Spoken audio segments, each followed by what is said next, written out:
আব্দুল মালিক মোল্লা সাহেবগঞ্জ ও আইএসএফের প্রায় ৩০-৪০ জন কর্মী এবং ২ বছর ধরে আপনারা জানেন আমরা আন্দোলন করে জেলে বার করেছি, কিন্তু এখনো পর্যন্ত এই মামলা চলছে। এবং আপনারা হয়তো অনেকে জানেন না যে এই যে সমাবেশ এরকম এই যে জায়গায় সমাবেশ হচ্ছে এটা ইন্ডিয়ান আর্মির জায়গা। ইন্ডিয়ান আর্মি ১ মাস আগে ইন্ডিয়ান সেকুলার ফ্রন্টকে অনুমতি দিয়ে দিয়েছে, হ্যাঁ আপনারা সমাবেশ করুন, কিন্তু কলকাতা পুলিশ দেয়নি। কলকাতা পুলিশ এই সমাবেশ করতে দিতে চায়নি, তারা সে অনুমতি দেয়নি। ওরে আমাদের হয়ে যাওয়া উচিত, তারা জানিয়েছেন, তারা মাননীয় বিচারপতির সামনে বলেছেন যে আমাদের সাথে অন্যায় হচ্ছে, আমাদের কন্ট্রোল করা হচ্ছে।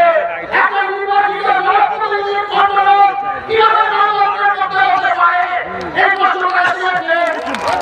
এবং আমরা মুখে চলে যাচ্ছি যে আজকে মাননীয় বিচারপতি তিনি সমাবেশ করতে দিয়েছেন এবং এই সমাবেশে আজকে উত্তর থেকে দক্ষিণ ২৪ পরগনা, মুর্শিদাবাদ থেকে কাকদ্বীপ, মেদিনীপুর থেকে আদিবাসী অধ্যুষিত জঙ্গলমহল সর্বত্র মানুষ এসে ওই নবান্নের বার্তা পাঠিয়ে দিয়েছে যে আজকে অধিকার সমাবেশ সফল, কিন্তু ওই মাননীয় বিচারপতি তার সাথে একটা শর্ত দিয়েছে যে যাদের নামে কেস আছে তার মধ্যে রাজ্য কমিটির ৪ জন সদস্য, চেয়ারম্যান নওশাদ সিদ্দিকী সহ, যে তারা মঞ্চে আসতে পারবেন না। এই শর্ত সাপেক্ষে তারা সমাবেশ করতে দিয়েছেন। আমরা মনে করি শর্ত অন্যায়। পার্টির চেয়ারম্যান এখন নির্বাচিত জনপ্রতিনিধিকে সমাবেশে বক্তব্য না রাখতে দেওয়ার শর্ত কিভাবে একটা গণতান্ত্রিক দেশে হচ্ছে আমরা তার প্রতিবাদ জানাচ্ছি।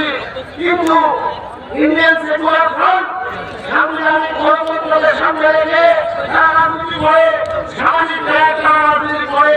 আমরা আদালতকে সম্মান করি, আদালতের রায়ের সাথে একমত না হয়ে আমরা সেই রায়কে সম্মান জানিয়ে আজকে চেয়ারম্যান নওশাদ সিদ্দিকী এই মঞ্চে আসেননি। তিনি আপনাদের সামনে বক্তৃতা রাখবেন, কিন্তু তিনি মঞ্চে আসবেন না আদালতের সম্মান দিয়ে, আর আপনাদের আদালতের সম্মান দিয়ে তিনি বক্তৃতা রাখবেন। আপনারা সবাই তার কথা শেষ না হওয়া পর্যন্ত এখান থেকে যাবেন না, এই অনুরোধ আপনাদের রাখছি।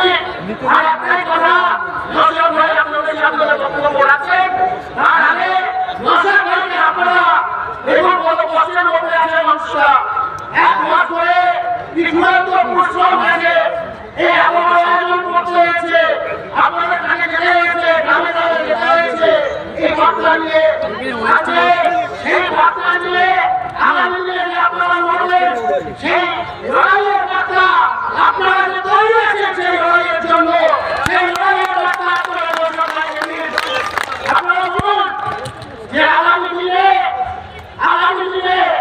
ওয়াকফ সংশোধনী বিল যদি পাস করে, সেই ওয়াকফ সংশোধনী বিলের বিরুদ্ধে, সেই বিলকে জ্বালিয়ে পুড়িয়ে রাগ করে দেওয়ার বিরুদ্ধে, রাগ করে দেওয়ার জন্য আপনারা রাস্তায় নামতে প্রস্তুত কি প্রস্তুত নয়? যদি আমাদের রাজ্যে যে 10% ওবিসি সংখ্যালঘুদের জন্য এবং অন্যান্য অভিযোগের জন্য যে 10% সংরক্ষণ হাইকোর্ট বিজেপির মিথ্যা পিটিশন, মিথ্যে কথা বলে তারা পিটিশন করেছে, হাইকোর্ট সেই সংরক্ষণ বাতিল করে দিয়েছে, সুপ্রিম কোর্টে মামলা চলছে, রাজ্যে নিয়োগ হচ্ছে না, সেই সংরক্ষণকে পুনর্বার করার জন্য আমার অগ্রসর ভাই বোনেরা, আমার সংখ্যালঘু ভাই বোনেরা আগামী দিনে লেখাপড়া করছে, সরকারি চাকরি করতে চায়, স্বপ্ন দেখছে স্কুল বাস চালাবে, হাসপাতালে যাবে, ডাক্তার হবে, নার্স হবে, সেই সংরক্ষণ পুনর্বারের জন্য ইন্ডিয়ান সেকুলার ফ্রন্ট করে আপনার সাথে আছেন কি নেই? এই দাবির জন্য আপনারা লড়তে প্রস্তুত কিনা? আমি জানিয়ে যাচ্ছি যে পশ্চিমবঙ্গে জাতিভিত্তিক জনগণনা করতে হবে জনগণের সাথে, এবং আরো এই সমস্ত যে আমাদের